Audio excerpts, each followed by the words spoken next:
¿qué tal? Bienvenidos una vez más a los especiales de Pares TV. En esta oportunidad vamos a charlar con Juan Mascaró sobre la serie documental Causas y Azares.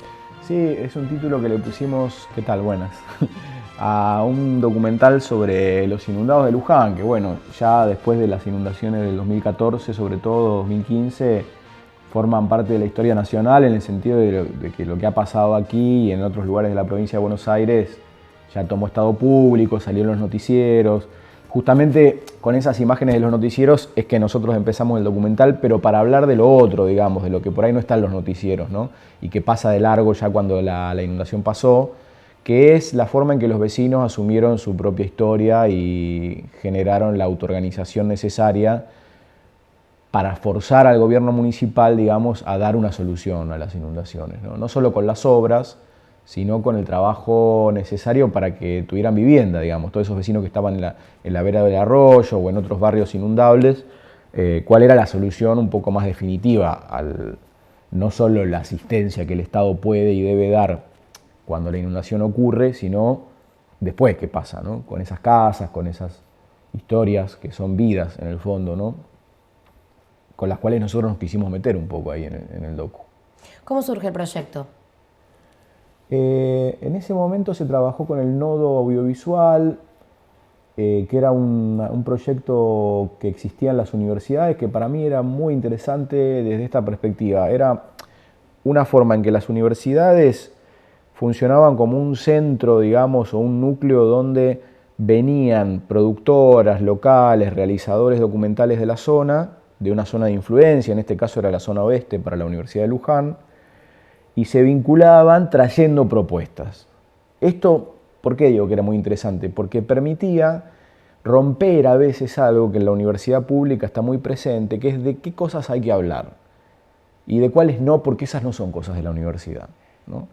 Entonces, esto permitió que la universidad tuviera de alguna forma que abrir las puertas a que nosotros y otros trajéramos este tipo de problemáticas y que se pusieran ahí en juego. Después la universidad, en inundaciones posteriores, funcionó como un centro de recepción de los evacuados, ¿no? Un centro de evacuados. Y entonces ahí se generó un vínculo mayor con la inundación. Pero bueno, en ese momento yo creo que fue uno de los primeros trabajos que tomaron el tema por fuera de lo que se había visto en los noticieros, ¿no? Recorriendo tus trabajos, uno encuentra historias de fábricas recuperadas, historias de un pueblo que se levantó ante tal conflicto, esas historias que no son contadas generalmente. Esto, ¿cómo comenzó en vos esta necesidad de contar las historias no hegemónicas? Sí. Mirá, un poco yo creo que estoy tratando de recordar. Creo que hay un contagio de un montón de compañeros que venían haciendo esto, o sea, nunca existe aisladamente. Primero que todos estos trabajos son hechos con colectivos donde yo me integré, ¿no? En muchos casos no figuramos ninguno de los que estábamos como directores, sino que bueno, hice colectivo, por ejemplo, Cine Maldito, que es el que hicimos Inundados, ahora hicimos otro en Tucumán con Cine Bandido, bueno, nombres que aparecen para ponerle una etiqueta, digamos, a un proceso colectivo. Pero además compañeros que venían haciendo eso, ¿no? Yo empecé en el año 2000 más o menos con el documental y ahí había toda una camada de realizadores, Cine Insurgente, por ejemplo, Boedo Films, que habían registrado las luchas de los años 90. Y eso era muy marcado en el sentido de que contaban lo que no estaba en los noticieros, ¿no? O desde una perspectiva distinta, o directamente tratando temas que el público general no se enteraba porque no se difundía. Es esta labor medio de contrainformación que había tenido el documental en los 70, acá en la Argentina y en todo el mundo de alguna forma. Ahora, yo creo que esto hoy tiene una vuelta. Ya no estamos en la situación solo de contrainformar, porque muchas cosas se cuentan en la televisión, digamos. Yo creo que también el sistema aprendió un poco a esto, a no dejar por fuera las noticias o las cosas que ocurren, sino a contarlas, pero con una perspectiva muy particular, ¿no? O sea, es como contarlas y a la vez ya cerrarles un sentido que no sea problemático. Por ejemplo, la inundación nunca había sido contada desde los propios sujetos inundados, ¿no? Siempre era contada desde un especialista que te da la solución, desde el Estado que tiene que dar una respuesta y la da o no, entonces, bueno, la televisión opera sobre ese eje, pero no sobre el tipo que está ahí en el barrio y que además no solo lagrimea, por así decirlo, ¿no? No es alguien que se está quejando y dice, pobrecito yo, denme algo, sino que está asumiendo una forma de autoorganización y está yendo al fondo del problema, de por qué nos inundamos. Ese es el eje del trabajo. Por eso se llama causas y azares porque muchas veces esto de las inundaciones se dejó en manos de que tuvimos mal clima, entonces nos inundamos porque llovió demasiado. Esos serían los azares, ¿no? Y para nosotros hay más causas que azares en esto, porque que nos inundemos tiene que ver con un montón de temas que están planteados ahí en el documental, ¿no? Entre los cuales está el modelo de desarrollo que tenemos. Cómo se construyen las ciudades, qué intereses priman cuando se diseña urbanamente una ciudad como la de Luján, sus alrededores, los countries, ¿no? Y también el modelo de cultivo, que es qué hacemos con la tierra y por qué la tierra ya no absorbe el agua y por qué el agua fluye y llega de esta manera a los centros urbanos. Esos eran todos temas que para nosotros no estaban en el foco del tratamiento de las noticias de esos días. Entonces ahora yo creo que tanto como contrainformar o más que contrainformar es asumir un punto de vista crítico de las mismas noticias tal vez que están en la televisión, pero que son contadas de otra manera. ¿Cómo se refleja una historia tan difícil, un tema tan difícil, sin caer en el fetichismo de mostrar a la persona desde el dolor, hablando desde haber tenido 1,5 metros de agua dentro de su vivienda? Claro. Mira, hay un poco de eso es inevitable, porque al poner una cámara y mostrar solo los lugares donde ellos estaban y en qué condiciones quedaron, eso asoma, ¿no? Y uno no puede esconderlo y no estaría bien esconderlo, digamos. Sí creo que un documentalista puede optar por mostrar las fortalezas también de una situación. No esconder el problema, sino mostrar qué hacen los sujetos a partir de ese problema, qué hace ese colectivo de vecinos y de vecinas que se enfrenta al problema de la inundación. Y ahí aparecen otras cosas. Aparece, por ejemplo, la autoorganización, aparece un poco lo que hablábamos de la fábrica también antes, ¿no? Aparece esto de decir yo pude, yo logré. Hoy hay vecinos que lograron su vivienda con esta lucha, que está contada en el documental. Entonces, mostrar eso también. Y a la vez, en una entrevista me parece que hay muchas formas de no estar todo el tiempo intentando que el lugar más trágico de la historia asome, ¿no? Con las preguntas. Nosotros hemos cortado entrevistas si alguien se pone a llorar, no seguimos filmando, por ejemplo.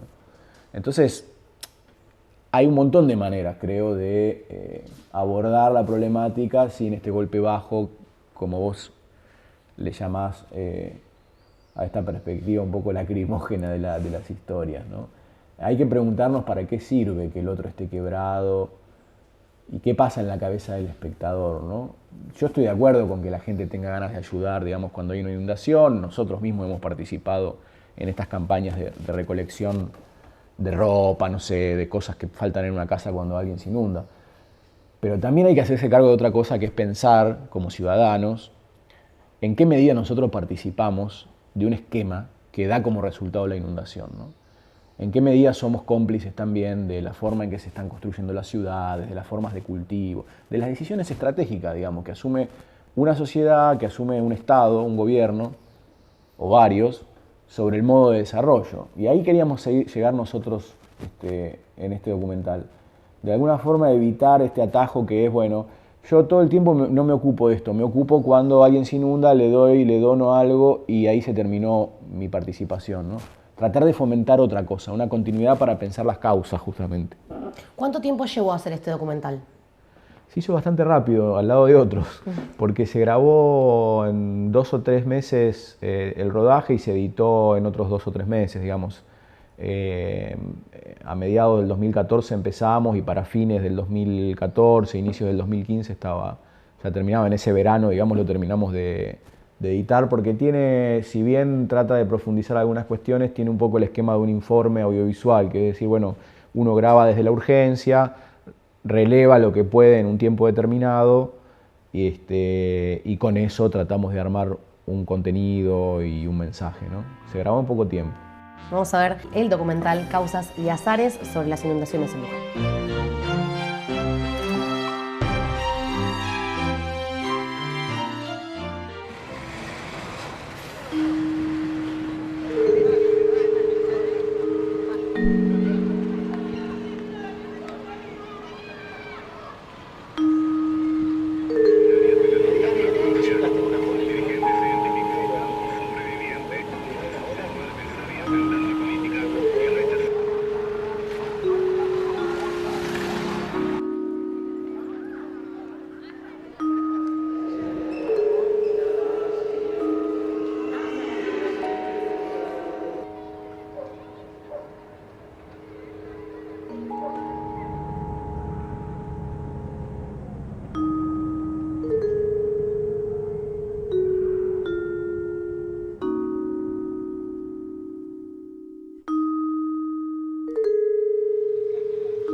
Toda esta cuadra tomó toda, hasta la esquina aquella también. Y después todo allá al fondo. Ya, allá atrás, acá ya superaba los niveles del techo de los vecinos. ¿Sí? Se va buscando el cauce bajar hacia el río. Está todo en desniveles, como vemos, están todos en desniveles hacia abajo.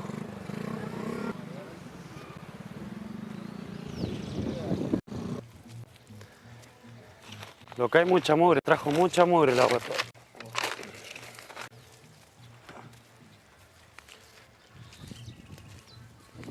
Vas a ver cómo al día de la fecha tenés abajo el puente. Ramerío, mugre instalada, más todo lo que vimos, toda la mugre que vimos, que se va a acoplar, si sube el agua de vuelta, se va a volver a acoplar al puente y va a dejar el alegamiento, ¿sí? Allá tenemos computadora, pues te decía, armamos todo un escritorio acá si queremos. Hasta ahora no vimos ni cueva de nutria ni nada por el estilo. Entonces te está diciendo el nivel de contaminación del agua.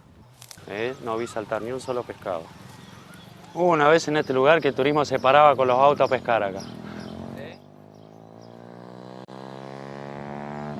Es como los cuentos, ¿viste? Eras una vez. Todas fueron operativamente similares. En 2 oportunidades me evacué en el polideportivo.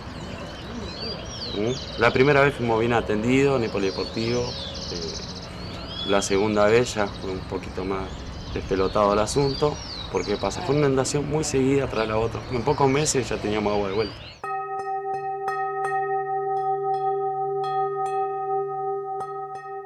La alerta estaba dada por televisión desde Buenos Aires, pero no se esperaba más que una lluvia torrencial fuerte, pero aún así toda la lluvia puesta en Suipacha, Mercedes, hasta Pilar, se terminó juntando acá en el cauce del río Luján, donde empezó a taponarse, a hacer un sentido de tapón, y empezó a tomar los costados. Nosotros fuimos tomados a la madrugada. Entre los vecinos fue la alerta, porque no teníamos alerta del municipio ni de nadie vino a ver nada.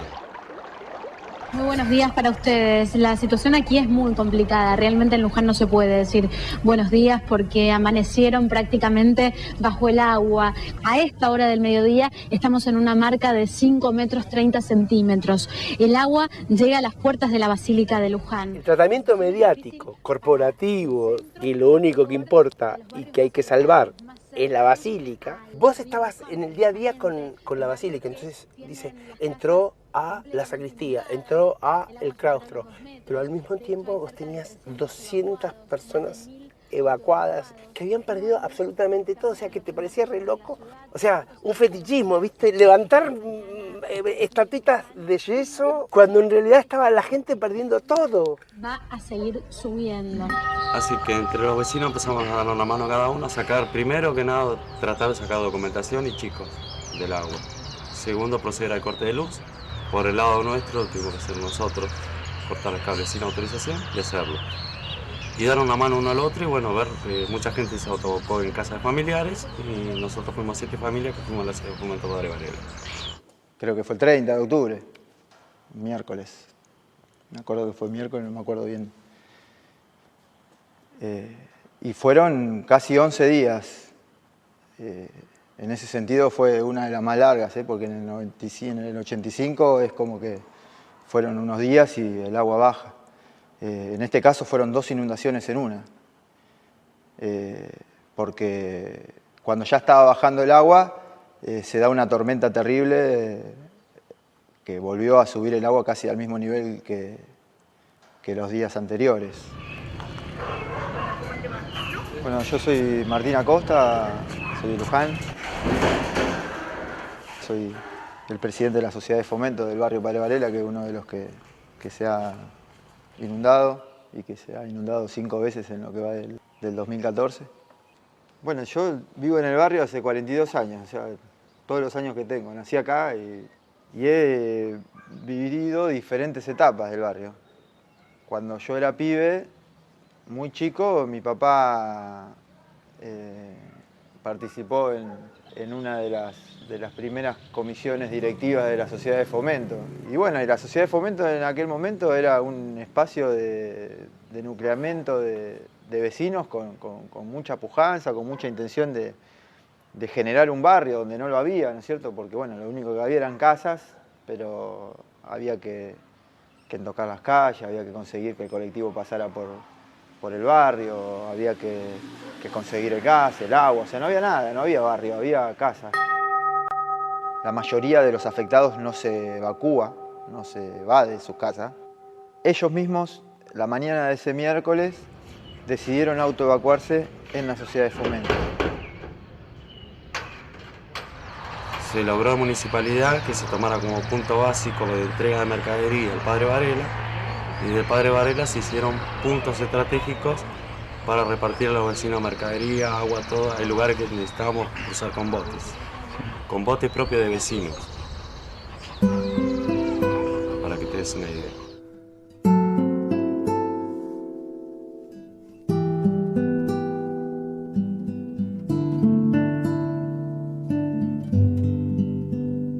El río estuvo a 4 cuadras de acá, o sea, la ribera está a 8.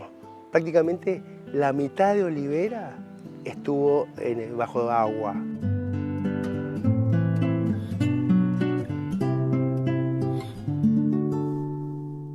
Esta es la parte más alta de Olivera. Acá no llegó el agua, por suerte. Lo que más anímicamente nos devastó fue la segunda inundación en esos 3 días. O sea, que estábamos empapados, mojados, y venía la gente acompañando a los autoevacuados, los evacuados. Todo esto es campo de refugiados, entonces había ropa por todos lados, animales, porque claro, acá había ovejas, perros. Esto vas a ver que es muy rural.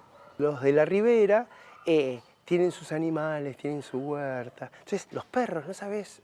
Las historias de ir a rescatar perros que estaban pobres viejos atados y que de pronto el agua empezaba a subir y sabían que tenían que volver a soltarlos o a rescatarlos y ya no podían volver. Entonces, la preocupación era qué iba a pasar con sus animales. Bueno, por suerte, 2 o 3 familias vinieron y trajeron animales que estaban acá también. Convivían con todos, la casita ahí a la noche era donde guardaban las ovejas y se quedaban ahí. Acá nos vinieron a ayudar desde los veteranos de guerra que trajeron una cocina de campaña y la cocina nuestra. El sábado que vino para la limpieza éramos 300 personas. Dimos de comer a 300 personas. Hola, ¿cómo estás?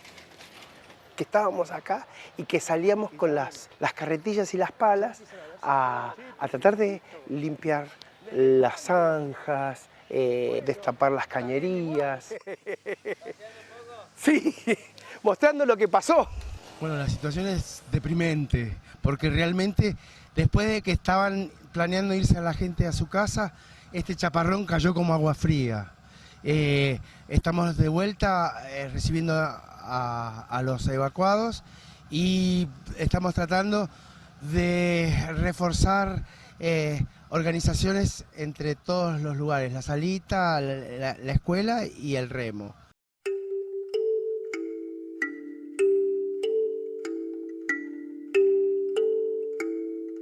Nosotros empezamos en esa casa como jardín maternal, lo que nos permitió hacer una llegada a las familias.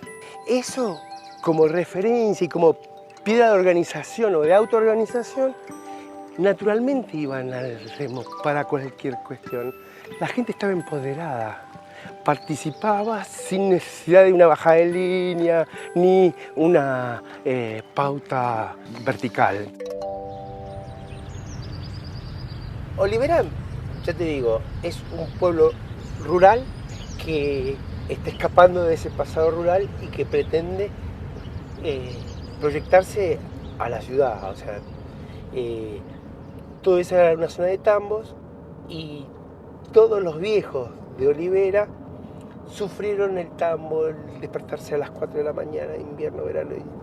Y eso lo transmitieron a sus hijos que no quisieran saber más nada con el campo. Entonces, un pueblo rural cuyas changas eran en los campos, pero todo el mundo mirando a lo que podía llegar a ser Luján como ciudad. Luján vive espaldas a las localidades, son como parches de algo que no existe, y sobre todo en el caso de Olivera, ¿no? Esta cosa de que Luján, con los barrios cerrados, countries y qué sé yo, basurales, provoca las inundaciones, porque no deja que el río corra, muchas veces hay canales clandestinos. O sea, Olivera mira a Luján, pero como si fuera la parte pobre de la familia. Olivera el hijo natural de una madre que no la quiero ni reconocer, y lo tiene lejos, ni lo ve. Hola. Hola. ¿Y tu papá? Tu papá ya está, viajó. Ay, pobrecito. ¿Cómo ha sufrido ese hombre? Este es el caso, un caso terrible. El padre vive en Corrientes y vino a visitar a su hijita, que estaba recién casada y que había construido esta casa. Y se inundó, y lo agarró a él en la mitad de la inundación. No podía ni volverse a Corrientes porque la hija había perdido todo. Cuando le escriban o le hablen, mándenle un saludo de Pablo. Hasta luego.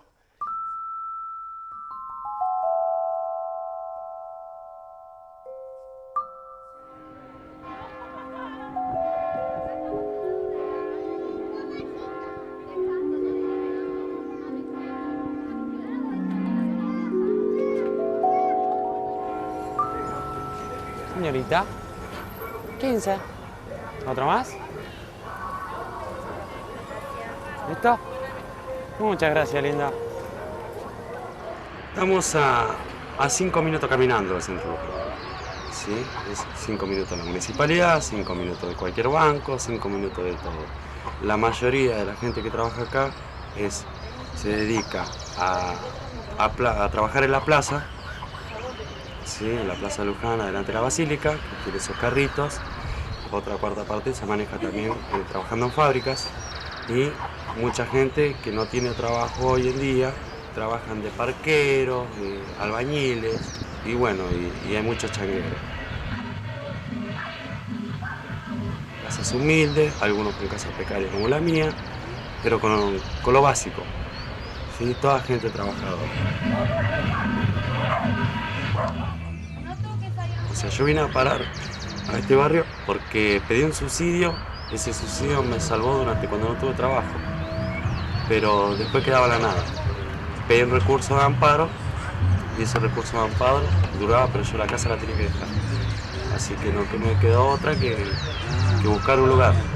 Y bueno, acá los vecinos se estaban dividiendo los terrenos, fueron tan amables de saber mi condición, de cómo yo estaba viviendo, la situación que estaba pasando, y se me dio un pedazo para mí y para mis hijos. Hice lo que pude acá, pero así como lo hacía, en cada inundación la fui perdiendo de a poco, hasta terminar a cero. Que hoy me río cuando me dicen en la municipalidad, no, usted está en estado crítico .0, no, 0 era la primera inundación, esto ya me lo dije.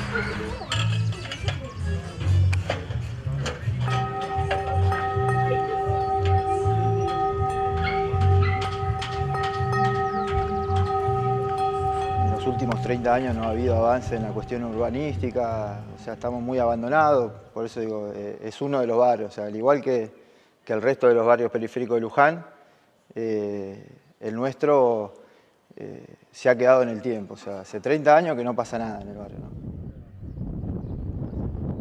Se han hecho loteos baratos en lugares que son inundables. Esta última inundación nos demuestra que todo el sector que se inundó, que fueron casi 10 manzanas, en el 85, que fue la última inundación, grande, ¿no es cierto?, ya se había tapado de agua. O sea, cualquier estudio de hidráulica hubiese dicho que eso no se podía lotear. Sin embargo, la corrupción en los diferentes niveles del Estado permitieron que eso se diera, y bueno, y hoy tenemos las consecuencias. Bueno, el agua nos llegó hasta la altura de la puerta y después cuando bajó y quedó estancada, nos quedó a esta altura. O sea, todo lo que ya se había mojado, quedó el agua estancada y se terminó de desarmar todo. Volvimos, teníamos una plata juntada que era para hacer la habitación de los chicos, para atrás, pero decidimos hacerlo para arriba. O sea, todo el ahorro que teníamos lo invertimos en las maderas para por lo menos tener un resguardo para las cosas la próxima vez. Qué difícil volver a casa, qué difícil volver a empezar todo de nuevo, que cada vez que está lloviendo tenés miedo que vuelva a salir el agua del arroyo. Y estamos viviendo acá porque no tenemos otro lugar, porque el municipio no nos da ningún recurso para tener un terreno digno. Aparte uno trabaja de changa, mi oficio es plomero y el oficio de la construcción es hoy tenés, mañana no tenés. Mi señora trabaja de ama de casa y siempre estamos luchando por eso. Ahora estamos esperando que ver qué pasa con la lluvia. Si llueve, con el miedo de levantar todas las cosas, nunca está seguro de nada. La mayor narcotraficante de la humanidad. La patrona del patrón. Yo empecé alquilando porque yo me vine desde Los Toldos y empecé alquilando. Después, bueno, llegó un momento donde los alquileres se fueron muy altos, había poco trabajo y no se podía con todo, porque a eso se le suma todo lo que es los gastos de los chicos del colegio, la comida. Escuchamos que acá había algunos terrenos que se estaban tomando, bueno, agarramos uno y empecé así, a trabajar para hacer lo que ves. Pero bueno, para esto, la última inundación había sido hace 30 años. Y supuestamente no se iba a inundar más Luján.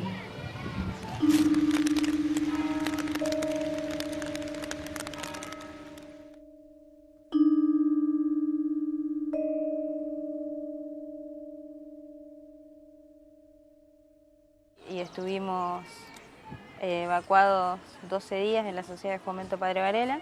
Ahí estuvimos nosotros dos y los chicos los tuve que mandar a la casa de unos amigos, que también fue dura esa parte de tener que separarme de ellos.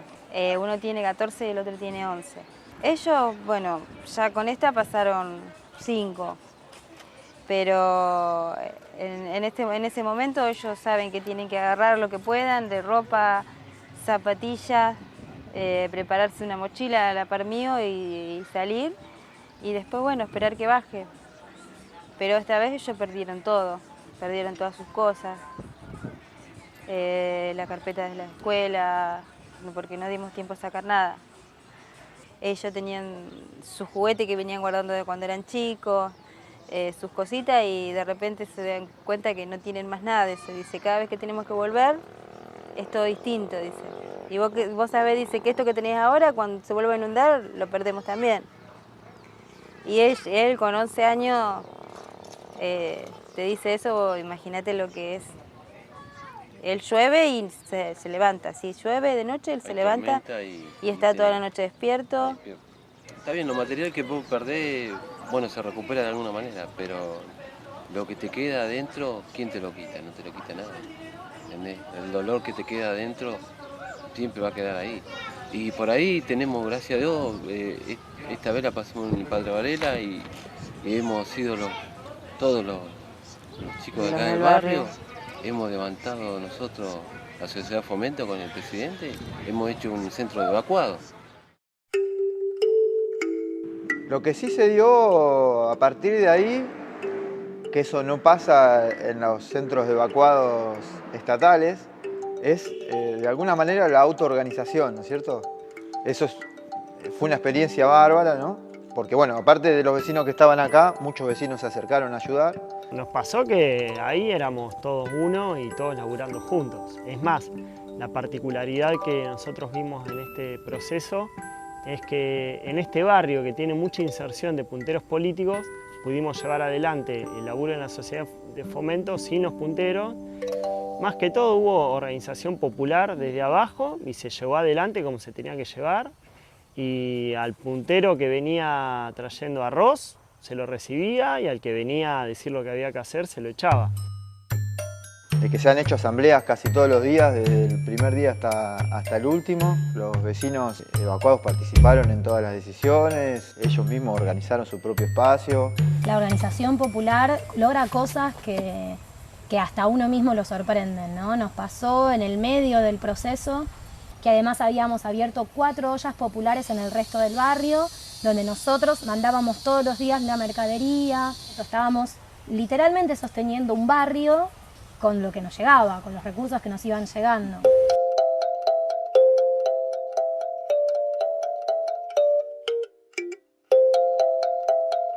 Y bueno, una de las actividades que realizábamos bastante era el tema de trabajar con los dibujos, en crayón, en marcadores, los materiales que encontráramos.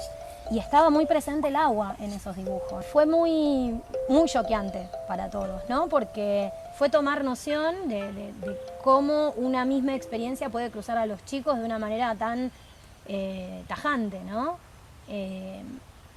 Eso es algo que tampoco, eso queda como secuela, digamos, eso no se trata, no lo trabajan las trabajadoras sociales, digamos, ni el municipio ni el Estado se da ningún tipo de política sobre eso. La Patri. No, para sí. La Fátima. Mira allá trae algo. Mamá, mira, trae una moto. ¿Y Tiaguito? Se fue con la mamá. Ah. Va a buscar a mamá. ¡Taza! No, con la... ¿Viste esa cosa de que es de mansedumbre, al mismo tiempo, después de las crecidas, es como que todo corre mucho más limpio, mucho más ágiles. La belleza, ¿viste lo lindo que es? Y esa cosa linda, a medida que va cambiando como el increíble Hulk, se vuelve un monstruo enorme que se lleva. Porque en realidad todos somos habitantes del río Luján. Y eso nos da una característica común a todo el partido y a todos los partidos por donde lo atraviesan. O sea, la mirada utilitaria del río es algo que lo corta, digamos. El ingeniero lo ve como fuerza hidráulica, el agrónomo como manera de riego, pero el ver al río como río nos debería mostrar a todos que la defensa está en eso justamente, el ver al río como río. En las tardes lo ves, o sea, lo sentís cuando se va poniendo el sol que esa cosa, esa onda, esa energía, esa fuerza, esa polenta está.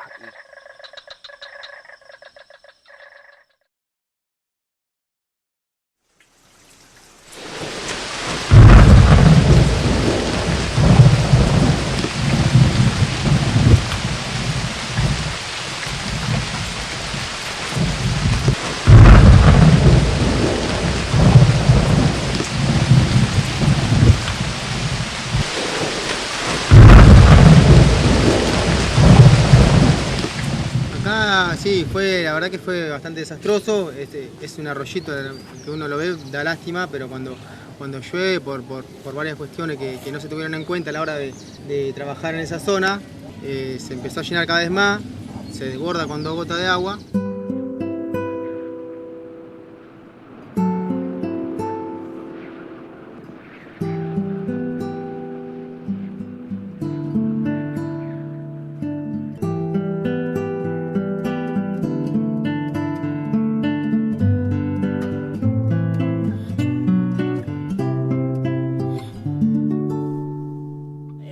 Nosotros en Villa del Parque sufrimos solamente 2 inundaciones de las 5 que hubo generalmente en Luján, solamente 2. La de fines de octubre fue la más importante, llegaba a 1 metro y algo el agua. Tuvimos que laburar bastante, fuimos los únicos que se acercaron a las familias. El municipio apareció después que bajó el agua. Sacamos a pibes de dentro del agua, a las mamás les dimos un lugar de refugio. Y bueno, y ahí nosotras vivimos, no sé, desde que tengo memoria, o sea, hasta casi los 14 años vivimos ahí. Y nunca habíamos sufrido ninguna inundación, solamente una cuando tuvimos 8 años, que se había desbordado, pero tampoco fue un escándalo de agua, digamos. Había desbordado y y ahora en el último año fue una locura la cosa. Y en la última inundación nos fuimos a recorrer ese lago porque nos fueron a decir que había entrado agua y la verdad que nos mirábamos y decíamos que era ilógico porque si nunca entró agua durante ya 12 años no va a entrar ahora, era una locura, si tampoco era tanto el agua, o sea, era ilógico. Y fuimos y desde la casa en la que nosotras vivíamos cuando éramos chicas, salía de la puerta agua, así la catarata y nosotros hicimos, yo me paralicé porque le digo, esto no puede ser, estaba ella conmigo, le digo, esto no puede ser, Rocío, le digo, no puede ser, le digo, loco, viví 6 años sola con mi hijo acá y nunca entró agua, ¿cómo puede ser que esté saliendo tanta agua de acá?, le decía yo. Y bueno, me sacaron a los tirones porque obviamente es como un ataque de nervio lo que te puede llegar a agarrar a ver eso y que pasa a través de que tocan el arroyo. Hoy en día esto tiene una sola y una única explicación, que el gobierno mete mano para favorecer a los country, porque vos tenés del otro lado, tenés todos countries y quintas privadas, entonces para favorecerlos a ellos, hacen los arreglos para ellos y perjudican a la gente pobre. O sea, esto a mí me indigna totalmente y me pone loca. Qué buena pregunta, ¿por qué se inunda en Luján? Nosotros no somos ningunos especialistas, pero creo que tenemos nuestra opinión. Yo creo que tiene que ver con un montón de variables. Por un lado fue un evento pluviométrico muy grande, o sea, mucha agua cayendo junta. Pero yo creo que tiene que ver con un conjunto de decisiones políticas, por un lado, en cuanto al ordenamiento territorial o cómo se ha ido desarrollando al costado del río de acá hasta donde termina muchísimos emprendimientos inmobiliarios.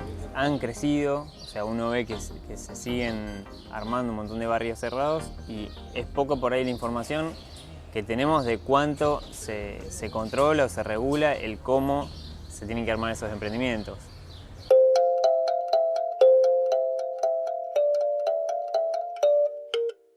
Desde que hay registro y por lo que nosotros entendemos es el año que más agua cayó, pero eso no debería ser una de las causas más fuertes porque estamos hablando que en los últimos 2 años Luján tuvo entre 8 y 10 inundaciones. En primera instancia la causa más fuerte son las modificaciones que se fueron haciendo sobre el río. El río podríamos decir que tiene 2 cauces, un cauce menor y un cauce mayor. El menor es donde vemos usualmente el agua, el lecho del río, pero después está lo que se da en llamar cauce mayor o valle de inundación, que es hasta donde llega el agua en momento de desborde.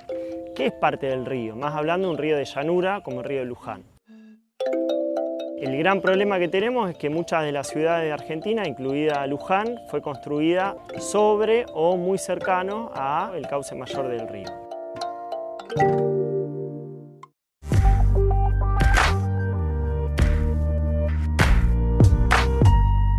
Vos levantás el terreno, o sea, lo que hicieron en Nordelta, en pleno delta, llenaron los riachos y se armaron unos grandes barrios.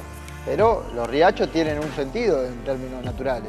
El humedal tiene un sentido en términos naturales. Si vos eso lo destruís, después eso tiene consecuencias. Y eso hace que estemos acá en una olla. Entonces el agua viene a 1000 desde los campos y tarda mucho para irse después. Que tenés inundación por 11 días.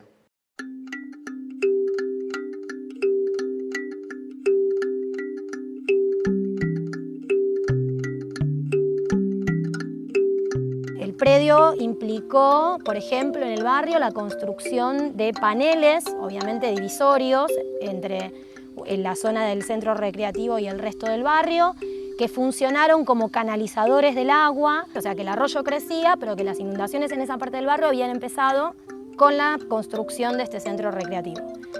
Y luego lo que nosotros empezamos a ver es que zonas que se inundaban antes, con la construcción del predio empezaron a inundarse más rápido.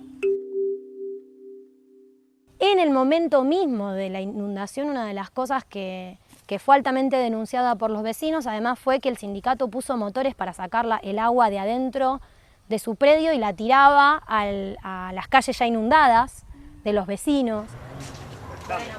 no solo le impidió al humedal cumplir su función, sino que además el sindicato complejizó mucho más el proceso de inundaciones, ¿no es cierto? Por acá está mejor el camino. Llegamos a la cava.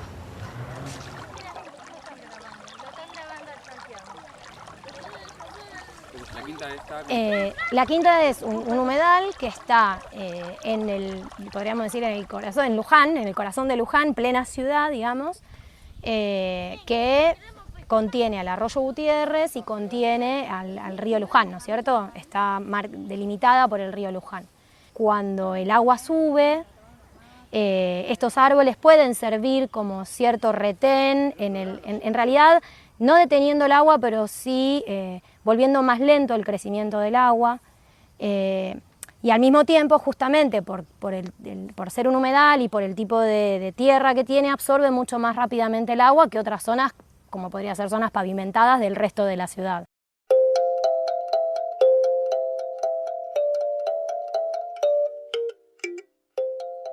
Lo que nosotros damos en llamar el agronegocio en Argentina, que no solo se da en Luján, se da en gran parte del país, en lugares donde antes se cultivaba con un método de siembra distinto, hoy tenemos la siembra directa, donde el poder de absorción del suelo es mucho menor. Ingenieros de la Universidad Nacional de Luján que marcan que en vez de drenar un 40% de los campos hacia el río en momentos de lluvia, está drenando hoy un 60%, porque justamente el poder de absorción del suelo, al ser monocultivo y al tener ya hasta maquinaria pesada sobre los suelos, eso genera una impermeabilización del suelo, más con los agrotóxicos que se le echan, que hace que mucho de eso va a parar a canales y eso termina en nuestras casas. Si vos mirás una foto en el Google, ves que la cantidad de canales, o sea, había 4 o 5 arroyos de acá a Suipacha y ahora tenés hilos de agua a montones. Entonces, tenemos ese problema río arriba y tenemos el problema de los countries sobre los humedales y que se le va ganando terreno al río para hacer barrios privados.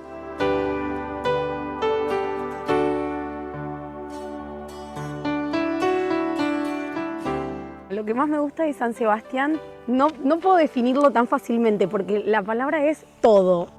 Los chicos míos, mis hijos, están descubriendo la naturaleza desde que viven acá. Que ellos amanezcan acá, que vean las lluvias, las tormentas, los relámpagos, el viento, el decir, qué sé yo, mamá, ¿qué es eso? Y eso es un pato y está en la laguna.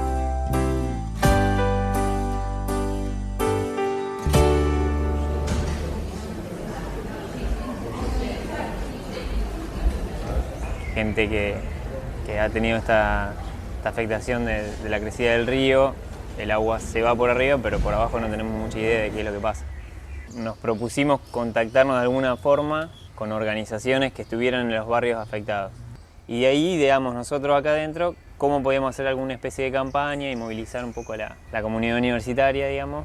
Pudimos enmarcar o inclusive comprar algunas cosas, como fueron algunos insumos para hacer análisis de agua, que fue posterior a la campaña y a la colecta y a ir después a laburar al barrio. Sí, en principio la Secretaría lo que hizo fue tomar la experiencia que se estaba dando ya a nivel de la gente solidaria de la propia universidad que estaba reuniendo donaciones de ropa y de alimentos y después canalizar esos recursos que se fueron reuniendo a través de los mecanismos que la sociedad de Luján se había ya dado, con los cuales nosotros tenemos un vínculo estrecho desde hace mucho tiempo, sobre todo organizaciones sociales del partido de Luján, y ahora estamos pensando en cómo instrumentar algún recurso para el tema de análisis de agua, porque con la vuelta a las casas, una de las cosas que suele hacer falta y que es bastante acuciante es el tema de saber si se puede o no tomar el agua de los propios pozos. Los estudios de agua, dado que la universidad tenía los recursos humanos y los recursos edilicios para poder realizar ese estudio,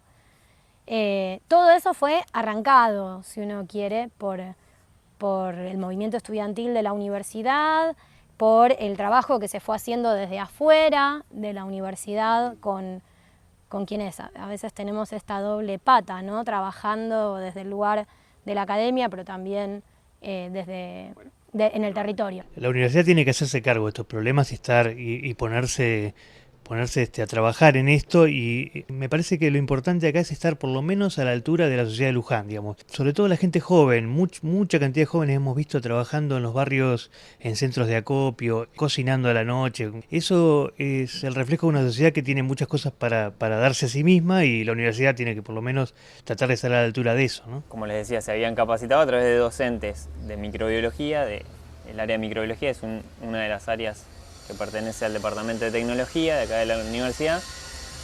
Les habían dado la capacitación de cómo tomar las muestras, trajeron las muestras y los docentes están haciendo los análisis. Recibimos la propuesta de realizar los análisis de las aguas, de la gente que recibió, que estuvo en el área de inundación. Entonces, desde el laboratorio, lo que pudimos ofrecer fue el análisis microbiológico de las aguas. Y es un análisis que se hace en el tiempo, no es un análisis químico que puede tener un resultado en las 24 horas o en el día, sino que generalmente lleva hasta 10 días de ejecución hasta que uno tiene el resultado final. El resultado final es saber si el agua es potable o no para el consumo humano. Ni bien pasó lo de la inundación, me parece que nos sentimos afectados y que quisimos ver desde el laboratorio qué se podía hacer. Lo que se encontró son varias bacterias. En general marcaban que el agua no es potable, que para poder tomar agua en las viviendas que se hicieron los estudios hay que potabilizarla. Y la municipalidad nos dice, bueno, vamos a hacer un seguimiento sobre las casas donde los estudios dieron mal, donde el agua no es potable, para ver cómo va evolucionando. Ah, bien, buenísimo, planteamos nosotros. Y con el resto del barrio, ¿por qué? Porque estamos hablando de una muestra nada más, no es que se hicieron estudios en todas y cada una de las casas. Hay barrios inmensos como el Padre Varela, que creo que las muestras no pasaron de 7, 8, algo por el estilo. No, el resto del barrio no nos da la estructura, nos plantean. Es decir, los estudios de agua que hizo la universidad, hoy no estamos teniendo ningún resultado positivo en términos de cómo solucionar esta problemática. Nosotros todos los días tratamos de hacer cosas que generen cada vez más conciencia en todos los estudiantes, en los compañeros que todos los días vienen y cursan acá en Luján. Esto yo creo que fue un aporte a abrir un poco la mirada, y a los que sí por ahí se sumaron a participar, haber tenido la experiencia y ir a un barrio a ayudar o a tener una acción de este estilo, seguro que te sensibiliza o te abre un poco la cabeza. Obviamente esto no es que ahora la UNLU tiene otra forma de ver el mundo, nos gustaría, pero es un aporte más. Tal vez nos gustaría que fuera realmente más masiva esta visión, y hacemos mucho hincapié en eso, en tratar de que los estudiantes que vienen a esta universidad no se queden solo con la visión de lo que escuchan adentro de un aula, sino de que puedan ir y contrastarlo con lo que vemos afuera. Nos parece que lo que veamos afuera va a estar más cerca de la verdad que de lo que vemos solo acá adentro. Si entendemos la universidad como una exclusión positiva de todos los jóvenes que en su época de mayor potencialidad, idealismo, la pasan enclaustrados y dejan que la vida de Luján corra por cuerda separada, es un desperdicio de recursos que bueno, esperemos que en este caso se empiece a revertir, que sea una especie de ida y vuelta. A la pregunta académica haya una respuesta callejera.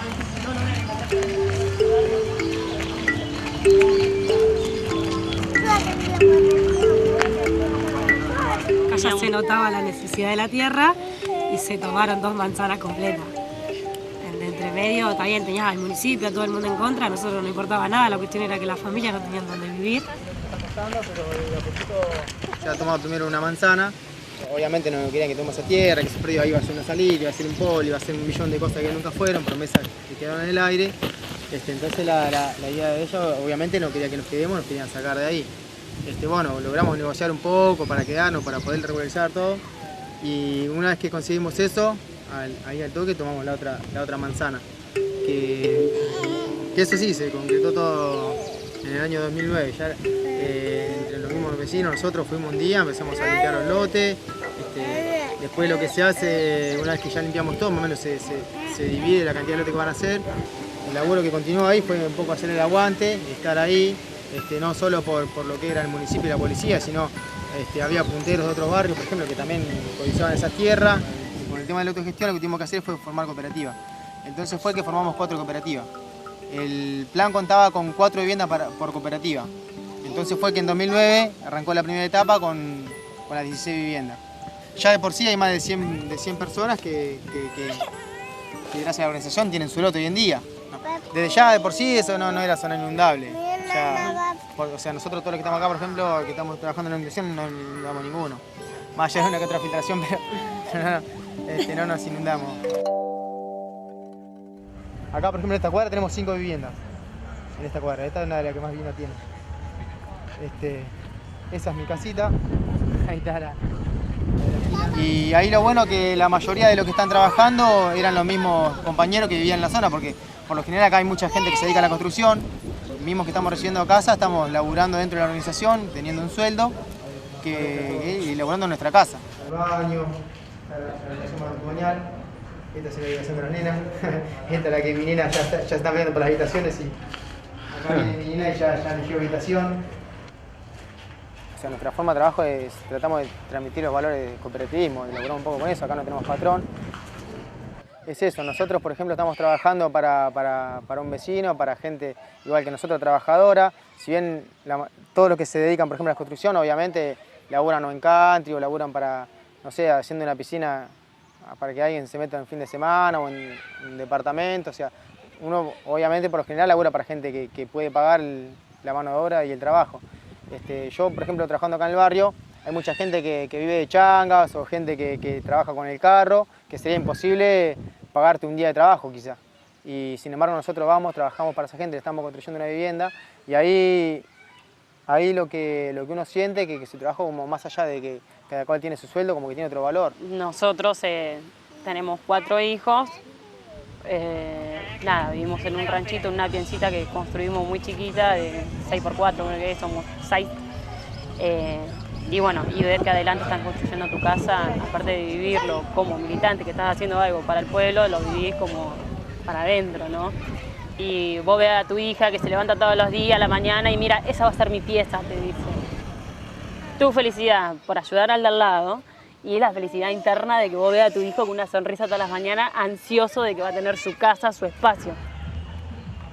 Ya lo tenés asumido como una responsabilidad, levantarte todas las mañanas y no pensar en vos y en tu casa y en el sueño de Miami, sino pensar en cómo hago que la gente se organice y piense con su propia cabeza que lo están cagando, digamos. No me avergüenza de haberlo hecho y si lo tengo que volver a hacer, lo voy a hacer. Y no me interesa si tengo que aprender fuego a la municipalidad. Hoy en día, para que salgan 250 terrenos, para que esa gente se deje inundar, lo vamos a hacer. A nosotros no hay nada que nos pare. Hoy en día nosotros tenemos bien en claro cuáles son nuestros derechos y qué mierda tiene que hacer el municipio y el gobierno. Si ellos no laburan, nosotros estamos acá para hacer ese laburo. A Luján lo van a arreglar y lo van a acomodar y nos vamos a dejar inundar. Esa es nuestra meta.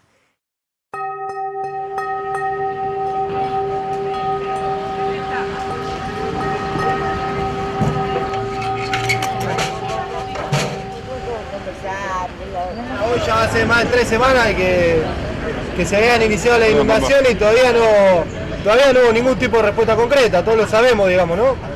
El lunes teníamos que tener la reunión con provincia, con municipio y ninguno de los dos se hicieron presentes. Lo que le estábamos exigiendo centralmente es que manden máquinas a los barrios para empezar a mejorarlo, para que no nos volvamos a inundar si hay una lluvia. Después lo otro que le habíamos planteado es la situación de la tierra para la construcción de las viviendas, de las familias que están a la orilla del río. Hasta ahora no parece haber mucha respuesta a eso tampoco. De la Nación dijeron que ponían la plata para construir la vivienda. Bueno, ¿qué tierra tienen? ¿Cuál averiguaron? ¿Dónde está? ¿Dónde nos vamos a poder mudar los vecinos que viven a la orilla del río? Hace un par de años se intentó aprobar de manera absolutamente irregular el Código de Ordenamiento Urbano.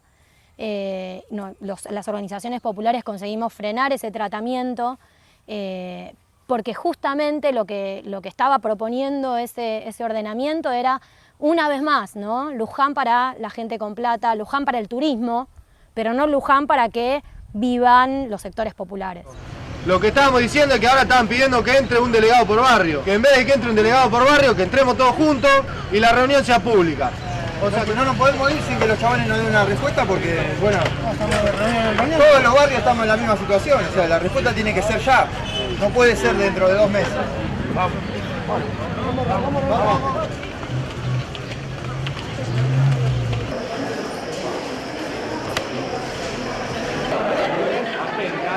Se ha dado un proceso de organización que nos llevó también a ver que estamos para mucho más. Por lo menos el barrio Padre Varela está para mucho más que padecer una inundación y rogar que no llueva. Mucho tiene que ver con la participación. Tal vez en estos lugares la gente se organiza mucho más que en otros barrios que estamos más cómodos porque tenemos todos los servicios y no tenemos estos problemas. Porque la gente se empoderó y empezó a actuar con un sentido común.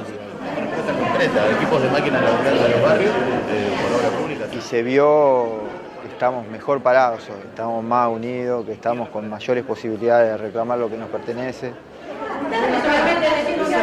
Son los que están esperando. Arriba de dale. La solución. Lo que nos da una solución concreta, porque para hablar todavía. Sí, obvio que sí, ¿sabes lo que pasa? Todas las reuniones entramos siempre en representantes populares. Y los vecinos ya están cansados, no nos quieren escuchar a nosotros, quieren escuchar a ustedes.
Palabras no tengo ya directamente.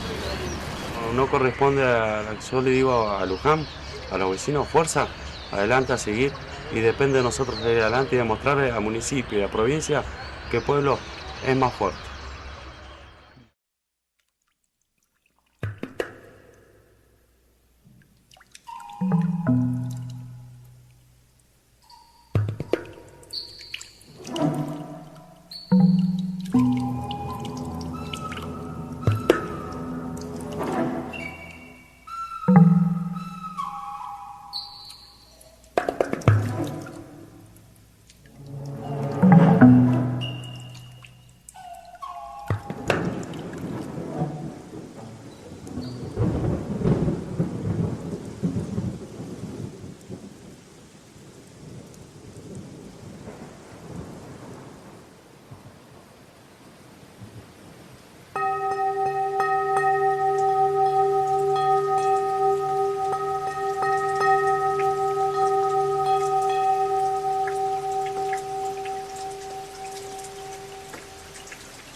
demostrar que colectivamente se sale.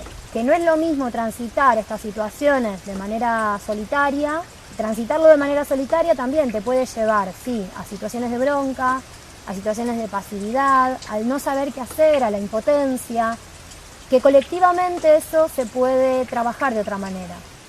Digamos, referentes de partidos políticos no dan la cara en esta época de la inundación, dejan que las organizaciones se encarguen de todo eso, y como organizaciones el salir a tapar ese agujero hace que todo se circunscriba a la crisis y a pasar el momento. Falta el chip de la reflexión en eso. Vamos por todo en el sentido de intervenir en política para que se generen las políticas públicas que hagan viable una solución de fondo. Todavía falta un eslabón, faltan 2 o 3 eslabones.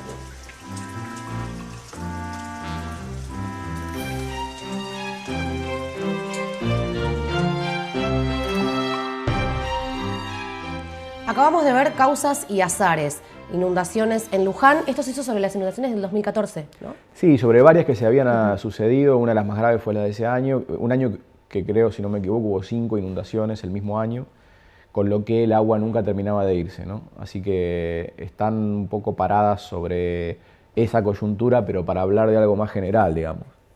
¿Cómo fue la recepción del público, de quienes lo vieron hoy, 3 años después? ¿Cómo lo recibieron? Mirá, a mí me sorprende que todavía se sigue viendo y usando, por ejemplo, en ámbitos de educación, para charlar del tema, en las mismas organizaciones que participaron ahí, que eran vecinos de distintos barrios de acá de Luján, volvimos a proyectarlo después, se vio ahí, se discutió y participó en algunos festivales también. Cosa extraña para un video por ahí tan urgente, tan en el formato del video informe. Pero bueno, evidentemente algunos festivales decidieron darle un lugar. El FICIP, por ejemplo, que es un festival de cine político aquí de Argentina, en el 2015 lo proyectó. Participó de una muestra también en el Cine Gaumont, en la muestra de DOCA. Que bueno, son espacios muy valiosos hoy, el de documentalistas de Argentina, por ejemplo, porque consideran una serie de materiales que muchos festivales, muchos programadores dejan de lado en función de una idea más del cine-arte, digamos, ¿no? O de que el cine en sí debe contener un mensaje que sea más bien ambiguo, dejar al espectador que saque sus propias conclusiones, cosa que nosotros también pensamos que debe ser así, pero bueno, también es válido que un realizador, un grupo, un colectivo documental se posicione frente a un problema, ¿no? Un poco de lo que decía Jorge Massetti cuando llevó adelante la agencia de prensa latina en Cuba, decía, nosotros somos objetivos pero no imparciales, ¿no? Objetivos en el sentido de que todo lo que decimos intentamos que sea real, que sea verdadero, que sea genuino, que tenga una base documental atrás, sólida, que tenga pruebas, si fuera en el campo, digamos, de defender, pero también nos reservamos el derecho a tomar partido por las cosas, digamos. En este caso nosotros tomamos partido por los vecinos. Alguien preguntó cuando lo estrenamos, ¿por qué no está el intendente hablando y dando las respuestas que los vecinos reclaman? Yo pensaba, bueno, el intendente estuvo en muchos lados, salía por televisión todos los días. Los vecinos no tenían el micrófono para decir lo que pensaban y nosotros ahí asumimos una perspectiva un poco de complemento, ¿no? No de volver a las 2 campanas y decir, bueno, hablamos con uno o dos, porque además son muchas más, no hay 2 nada más, pero sí de mostrar lo que no había sido mostrado y de ver ese proceso. ¿Tuvieron algún conflicto o les generó alguna enemistad armar este documental? Supongo que el intendente mucho no nos debe querer porque mostramos ahí una especie de, no de toma, pero de acción muy fuerte en el municipio, ¿no? Pero bueno, no lo hicimos para ganar simpatías tampoco, sino para tratar de mostrar con toda la incomodidad que pueda generar cómo un grupo de vecinos lucha, ¿no? Esto muchas veces es angustiante para el poder porque, digamos, no es lo mismo darles algo a los vecinos que los vecinos lo consigan, ¿no? Tal vez el resultado es el mismo, pero son 2 procesos que políticamente son muy distintos, ¿no?